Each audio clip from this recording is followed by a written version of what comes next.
জাতীয়তাবাদী সৈনিকেরা, ভাই ও বোনেরা, আসসালামু আলাইকুম। আমি আজকে নিজেকে অনেক সৌভাগ্যবান মনে করছি যে হাসিনা মুক্ত, ফ্যাসিস্ট মুক্ত বাংলাদেশ থেকে আপনাদের সামনে এসে উপস্থিত হতে পেরেছি।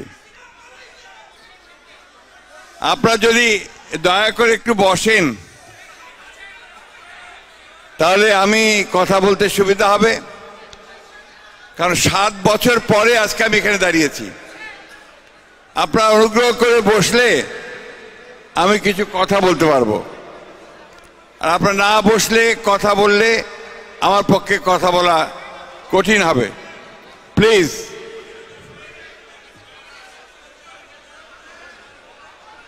প্লিজ প্লিজ আমি অনুরোধ করছি আপনারা একটু বসুন।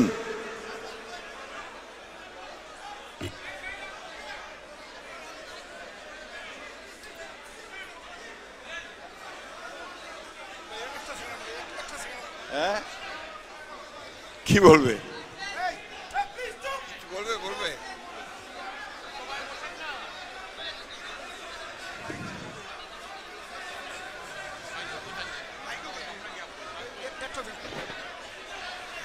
নেতৃবৃন্দ, প্লিজ নেতৃবৃন্দ, লিসেন শুশ, আপনারা প্লিজ সাইলেন্ট। আমাদের মহাসচিব মহোদয়ের গুরুত্বপূর্ণ বক্তব্য শুধু এখানে নয়, দেশে বিদেশে বাংলাদেশ সহ পৃথিবীর সবাই এই প্রোগ্রামটি দেখছেন। আপনারা লাইভ দিবেন বসে, please silent.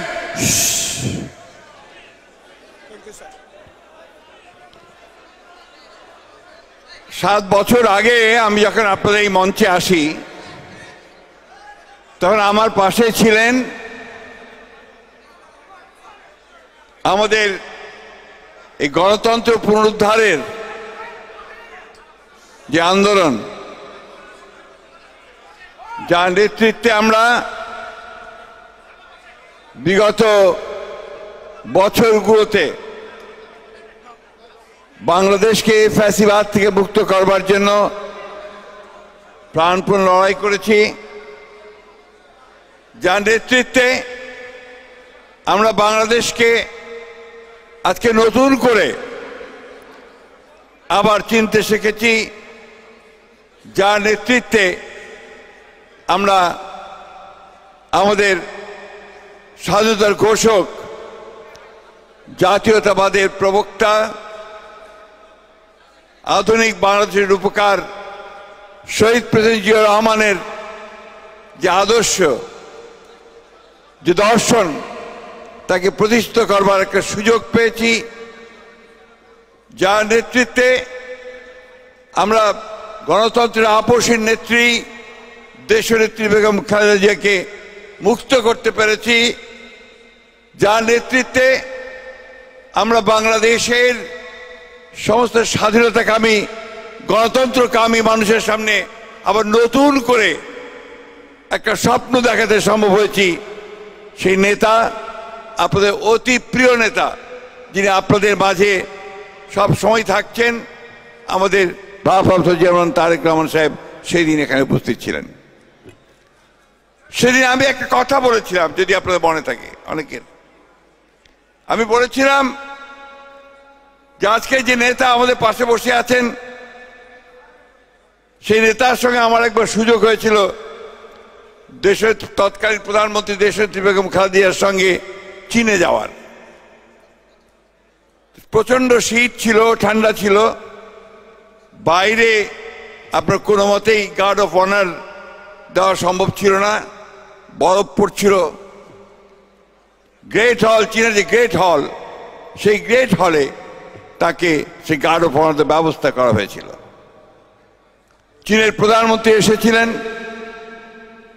Guard of honour শেষ হওয়ার পরে যখন তিনি তার এন্টোরেজের দেশনেত্রী বেগম খালেদা জিয়া, তার সঙ্গে যারা সফর সদস্য ছিলেন, যখন পরিচয় করিয়ে দিচ্ছিলেন, আমার পাশে ছিলেন আমানুল্লাহ আমান, তার পাশেই ছিলেন আমাদের নেতা আমাদের স্বপ্ন যেন তারেক রহমান।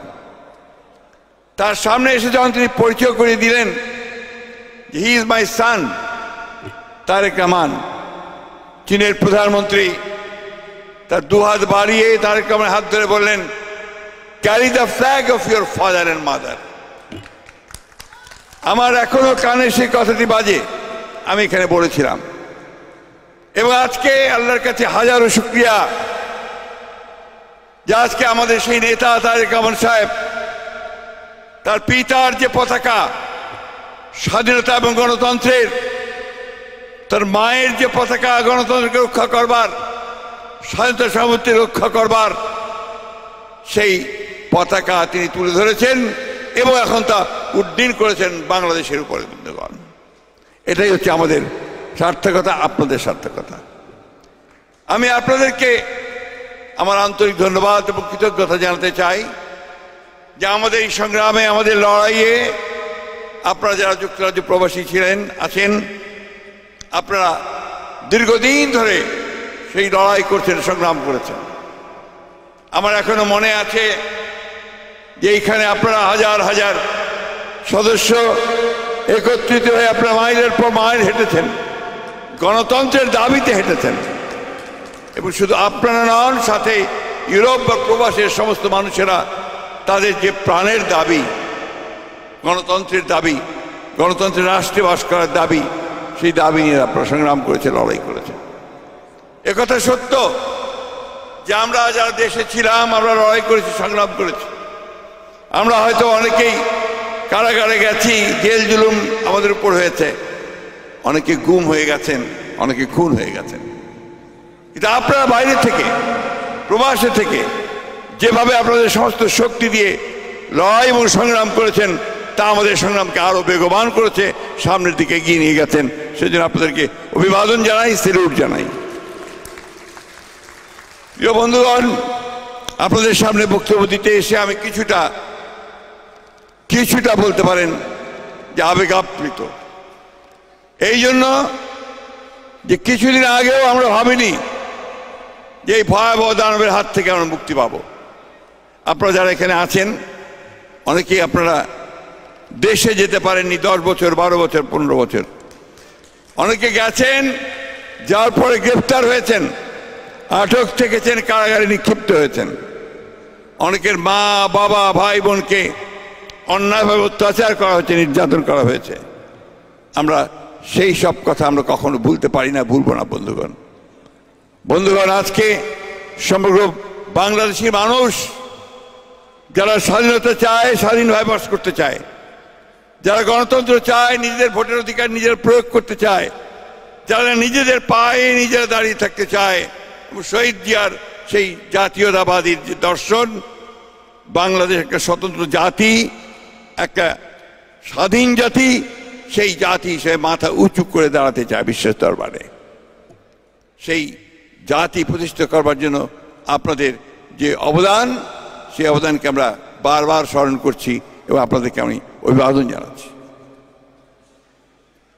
আমরা বিগত জুলাইয়ের যে আন্দোলন, সেই জুলাইয়ে আমাদের ছাত্রেরা, আমাদের সন্তানেরা, আমাদের ছেলেরা, তারা যে বুকের রক্ত ঢেলে দিয়েছে রাজপথে এবং আমাদের জনগণের সঙ্গে একত্রিত হয়ে তারা যে লড়াই করেছেন, সংগ্রাম করেছেন, তার ফলে একটা ভয়াবহ দানব, একটি ফ্যাসিস্ট যে দীর্ঘ 15 বছর ধরে বাংলাদেশের আত্মাকে বিক্রি করে দিয়েছেন, যিনি বাংলাদেশের সমস্ত অর্থনীতিকে ধ্বংস করেছেন, রাজনৈতিক কাঠামোটাকে ধ্বংস করেছেন। আমাদের যে স্বপ্ন 1971 সালে আমরা দেখেছিলাম একটা স্বাধীন সার্বভৌম বাংলাদেশ, গণতান্ত্রিক বাংলাদেশ, গণতান্ত্রিক রাষ্ট্র, সেই স্বপ্নকে ধ্বংস করে দিয়েছিল, ধূলিসাৎ করে দিয়েছিল। বন্ধুগণ,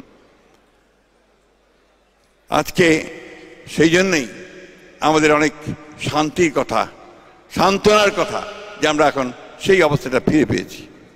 আজকে এখানে অনেকে আছেন যারা বয়স্ক মানুষ, আবার অনেকে আছেন যারা তরুণ। এই তরুণেরা অনেকেই বাংলাদেশ থেকে পালিয়ে এসেছিল সেই সময়, টিকতে পারেনি দেশের মধ্যে। মামলা মোকদ্দমা হত্যা খুন জখম গুমের মধ্য দিয়ে তাদেরকে পালিয়ে আসতে হয়েছে। অনেক সাংবাদিক আছেন তারাও পালিয়ে চলে এসেছিলেন, কারণ উপায় ছিল না, সেখানে বেঁচে থাকার কোনো পথ ছিল না। আজকে আল্লাহর কাছে অশেষ শুকরিয়া আদায় করি যে আল্লাহ তাআলা সেই অবস্থা থেকে আমাদের মুক্তি দিয়েছেন। আমরা মুক্তি পেয়েছি, কিন্তু এখনো সেই সংগ্রাম আমাদের শেষ হয়নি। আপনারা জানেন যে আমরা এই জুলাই বিদ্রোহের পরে গণ অভ্যুত্থানের পরে আমরা একটা কেয়ারটেকার গভর্নমেন্টের হাতে সবাই একত্রিত হয়ে ডক্টর মোহাম্মদ ইউনূসের দায়িত্ব দিয়েছি আমরা এই দেশকে আবার ঠিকমতো পথে নিয়ে আসার জন্যে, এবং একটি নিরপেক্ষ নির্বাচন, সকলের কাছে গ্রহণযোগ্য নির্বাচন করার জন্যই আমরা তাকে দায়িত্ব দিয়েছি। এবং আমরা এই কথা মনে করেছি সমস্ত রাজনৈতিক দলগুলো এবং ছাত্র নেতারা, ছাত্র সমন্বয়কারীরা, বৈষম্য বিরোধী ছাত্ররা, যে আমরা ডক্টর ইউনূসের নেতৃত্বে এটা খুব দ্রুতভাবে আমরা এটাকে সম্পন্ন করতে সম্ভব হব। কিন্তু আগেই আমি বলেছি যে পথটা এত সহজ নয়, এত কুসুমাতীর্ণ নয়।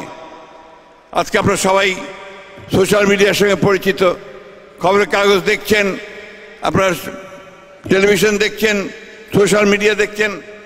আজকে বাংলাদেশ আবার একটা এই যে আনন্দ, আপনার স্বাধীনতার নতুন করে মুক্তি পাওয়ার সেই আকাশে কিন্তু মেঘ জুড়ে বসেছে। আপনারা লক্ষ্য করছেন যে আজকে অত্যন্ত দুর্ভাগ্যজনকভাবে একটা ভ্রান্ত ধারণা ছড়িয়ে দিচ্ছে কিছু মানুষ। সেই ভ্রান্ত ধারণাটা কি? সেই ভ্রান্ত ধারণা হচ্ছে যে বাংলাদেশে সংখ্যালঘুদের উপরে নির্যাতন হচ্ছে। এই ফেক একটা ইনফরমেশন, এই ডিসইনফরমেশন ছড়িয়ে দিয়ে বাংলাদেশে আবারও একটা সমস্যা সৃষ্টি করবার পায়ে তারা চলছে। বন্ধুগণ,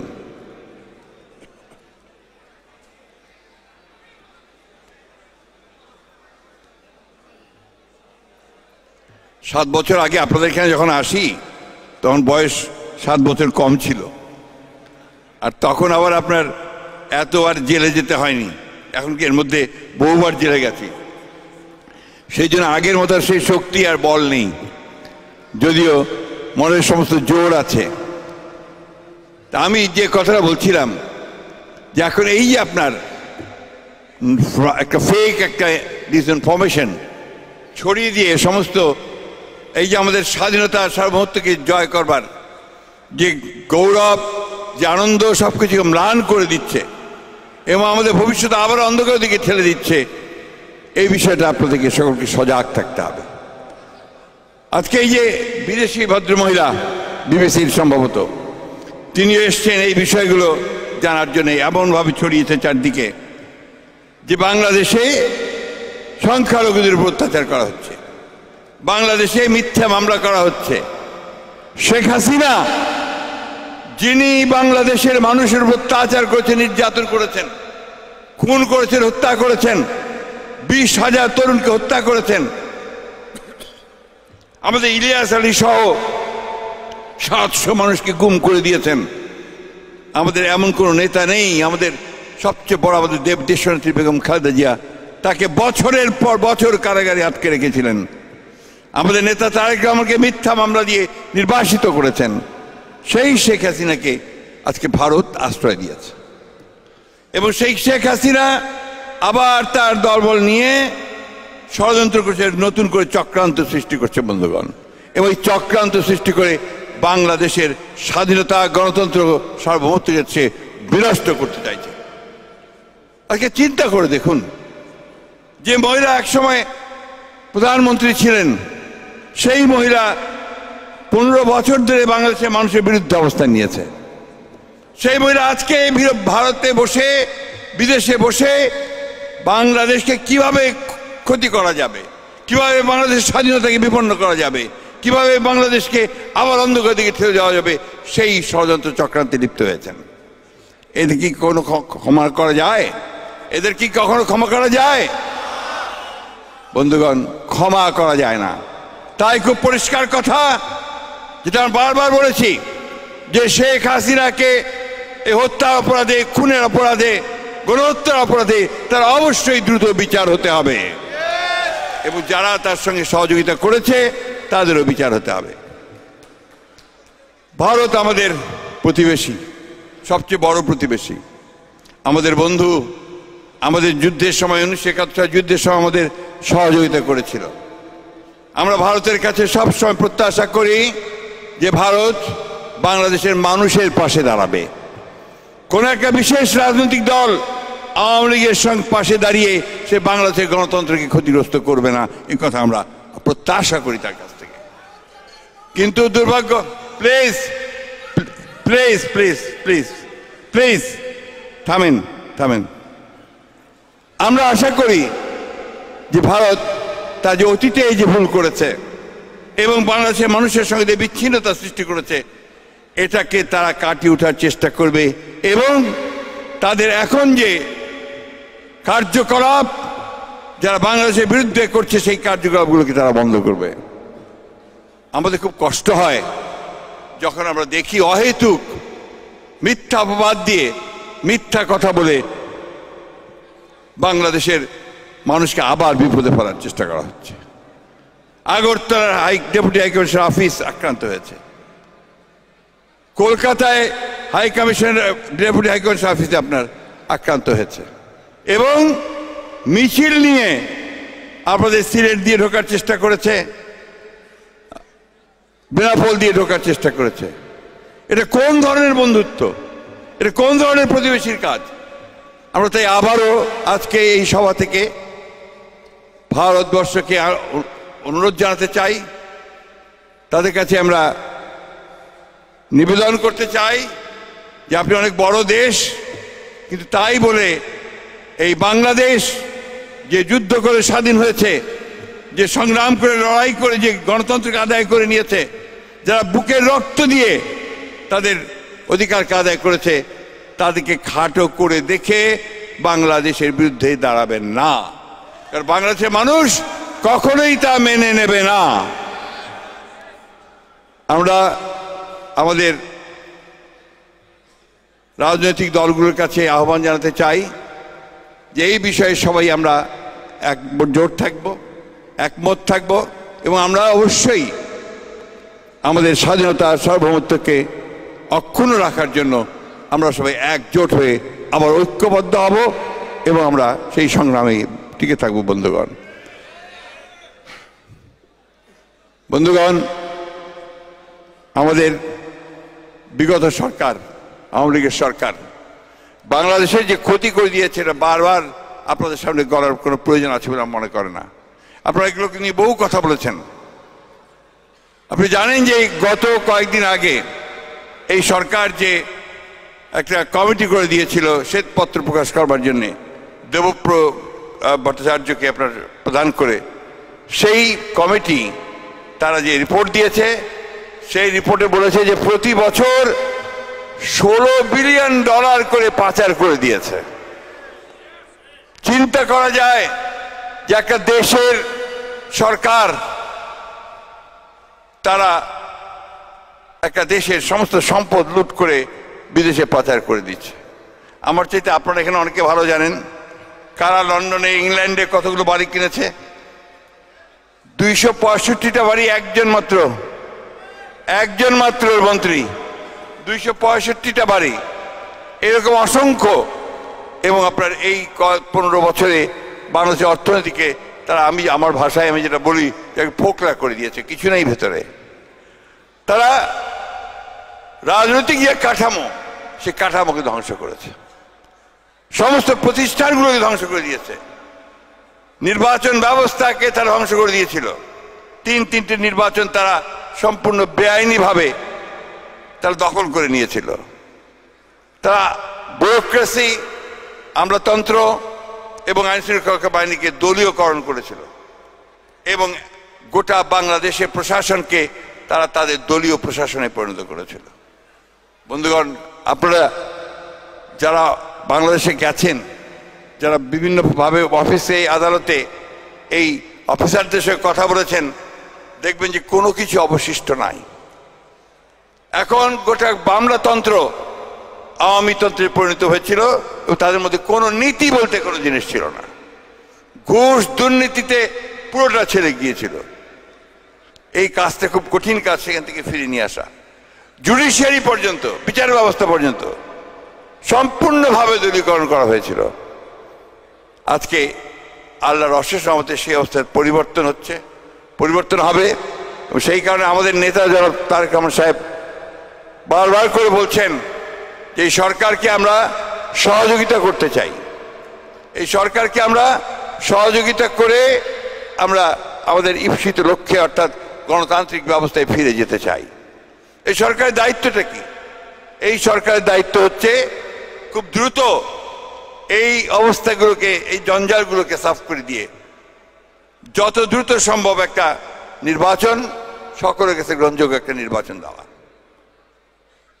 আমরা বলেছি যে এটা খুব বেশি সময় তো লাগার কথা নয়। আমরা মনে করি যে নির্বাচন ব্যবস্থা, প্রশাসন, বিচার ব্যবস্থা এবং অর্থনীতির ন্যূনতম যে সংস্কারগুলো, সেই সংস্কারগুলো করে আমাদের নির্বাচনের দিকে দ্রুত যাওয়া উচিত।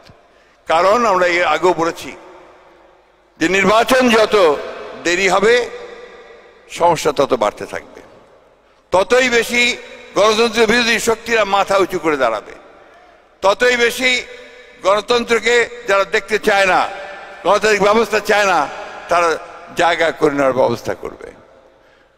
আমরা সেই জন্যই বারবার করে তাদের বলেছি যে আসুন আমরা যত কম সময়ের মধ্যে পারি আমরা নির্বাচনের ব্যবস্থা করতে পারি। বন্ধুগণ, আমি বক্তব্য দীর্ঘ করব না।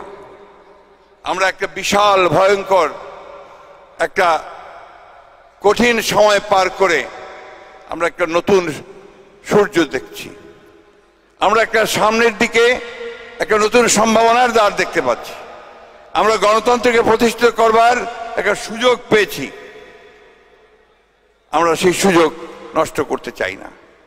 আমাদের নেতা জনাব তারেক রহমান সাহেব বারবার করে সেই কথাই বলেছেন যে আমরা এমন কিছু করব না যার মধ্য দিয়ে আমরা নিজেদের ক্ষতি করি বা এই সুযোগ আমাদের হাতছাড়া হয়ে যায়।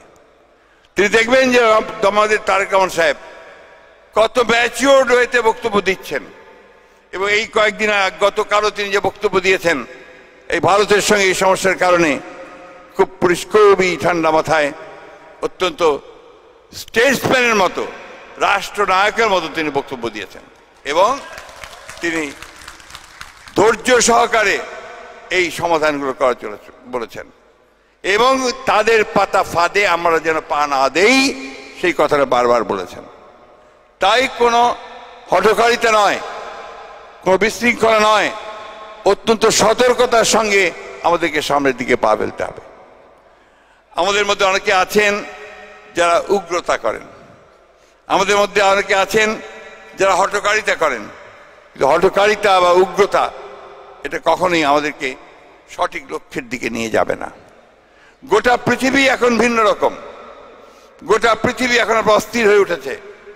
আজকে ভূ রাজনীতি, এই ভারত উপমহাদেশের যে রাজনীতি, সবকিছু মিলিয়ে আমাদেরকে সামনের দিকে এগিয়ে যেতে হবে অত্যন্ত সতর্কতার সঙ্গে। আমি খুব সুস্থ নই, যে কারণে আমি আপনার অনেকক্ষণ বক্তব্য রাখা হয়তো আমার পক্ষে সম্ভব হয় না। ইচ্ছা ছিল আপনাদের সামনে অনেকক্ষণ কথা বলার, কিন্তু সেইটা বোধহয় সম্ভব হবে না। শুধু একটা কথা আপনাদেরকে আমি অনুরোধ করে বলতে চাই যে আপনারা অত্যন্ত ভাগ্যবান ছিলেন যে আপনারা এখানে আমাদের নেতা তারেক রহমান সাহেবকে আপনাদের মাঝে পেয়েছেন এবং আমরা তাকে এখানে বেশি দিন রাখতে চাই না, আমরা তাকে দেশে নিয়ে যেতে চাই। কারণ তার নেতৃত্ব আমাদের এখন দেশে খুব বেশি প্রয়োজন। দেশের মানুষ তার জন্য অপেক্ষা করছে কবে তারেক রহমান সাহেব আসবেন। আসলেই আমরা নিঃসন্দেহে সেই আমাদের যে শক্তি, আমাদের যে আন্দোলন, আমাদের যে সংগ্রাম, স্বাধীনতার যে সংগ্রাম, সেই সংগ্রাম আরো অনেক বেশি জোরদার হবে বন্ধুগণ। তাহলে ওই যে কথা যে শহীদ প্রেসিডেন্ট জিয়াউর রহমানের স্বাধীনতার সার্বভৌমত্বের যে পতাকা, দেশনেত্রী বেগম খালেদা জিয়ার গণতন্ত্রের যে পতাকা, সেই পতাকাকে তিনি ধরেছেন। এখন এই পতাকাকে তিনি পুরোপুরিভাবে এই বাংলাদেশের মাটিতে নিয়ে যাবেন বলে আমরা বিশ্বাস করি বন্ধুগণ। আজকে শুধু আমরা নই, আজকে সারা বিশ্বের মানুষ তার দিকে তাকিয়ে আছে।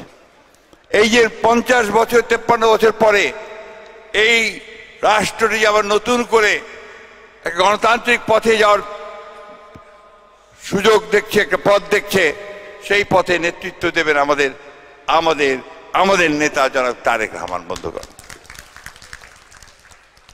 আমি শেষ করতে চাই, আপনাদের সকলের প্রতি আমার কৃতজ্ঞতা জানাতে চাই। এখানে যারা আছেন আপনারা সবাই অত্যন্ত কষ্ট করেছেন, পরিশ্রম করেছেন। আমি জানি অনেকে 15 বছর 16 বছর দেশের বাড়িতে যেতে পারেননি, অনেকে যাওয়ার কথা ভাবছেন। আপনারা আসেন, আপনারা সবসময় বাংলাদেশের মানুষের কাছে আপনাদের যথাযোগ্য মর্যাদা পাবেন বলে বিশ্বাস করি। একটা কথা বলেই শেষ করব, এই যুদ্ধের লড়াই কিন্তু এখনো শেষ হয়নি। আমাদের বিরুদ্ধে প্রচুর ষড়যন্ত্র হচ্ছে, চক্রান্ত হচ্ছে। আজকে বাংলাদেশের বিরুদ্ধে চক্রান্ত হচ্ছে। বন্ধুগণ, এই চক্রান্তকে রুখে দাঁড়াতে হলে আমাদের যেটা দরকার হচ্ছে, ঠিক আন্দোলনের সময় আমাদের মানে ইস্পাত দৃঢ় ঐক্য ছিল, ঠিক সেই রকম ঐক্য আমাদেরকে আবারও সত্য হতে ধরতে হবে। বন্ধুগণ, ঐক্যকে দৃঢ় করতে হবে এবং কেউ যেন আমাদেরকে বিভ্রান্ত করতে না পারে, সেই কথাটা আমাদের মনে রাখতে হবে। সব কিছু মানুষ তারা সবসময় চেষ্টা করছে এটাকে ফাটল ধারণার জন্য। কিছু ব্যক্তি তারা আমাদেরকে বিপথে পরিচালিত করতে চান। আমরা বাংলাদেশের মানুষ, আমরা উদারপন্থী গণতন্ত্রে বিশ্বাস করি, আমরা গণতন্ত্রে বিশ্বাস করি।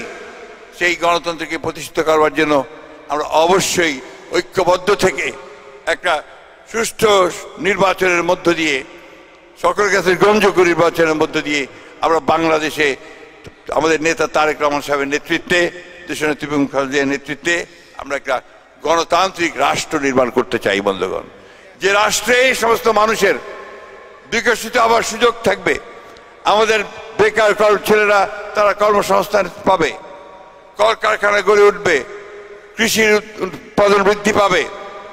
আপনারা জানেন যে উনি 31 দফা দিয়েছেন আমাদের তারেক রহমান সাহেব।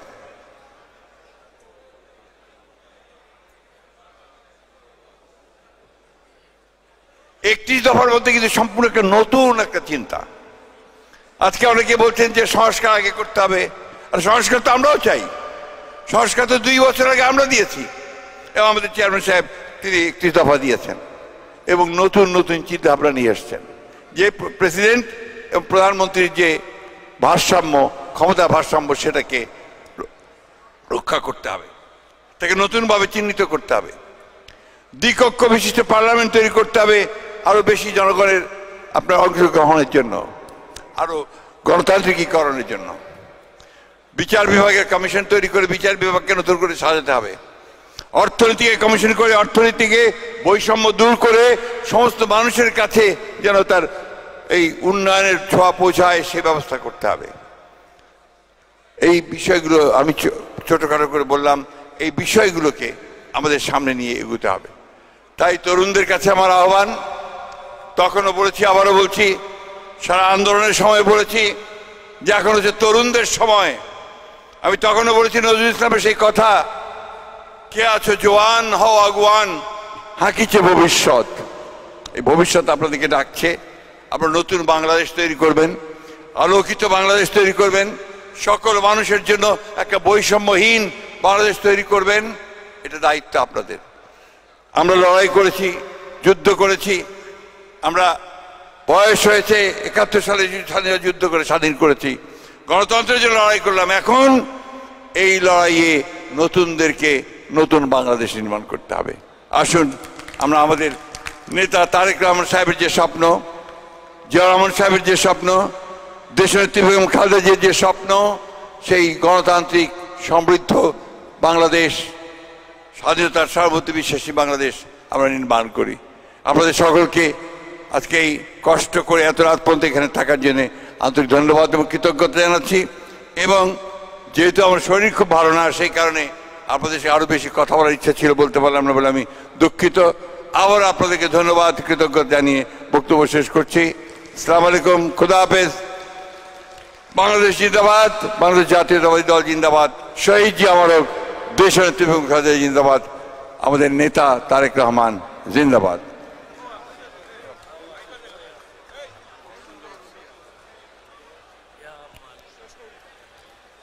First of all, behalf of our party, Bangladesh Nationalist Party, especially we must thank you very much, BBC and our all journalists.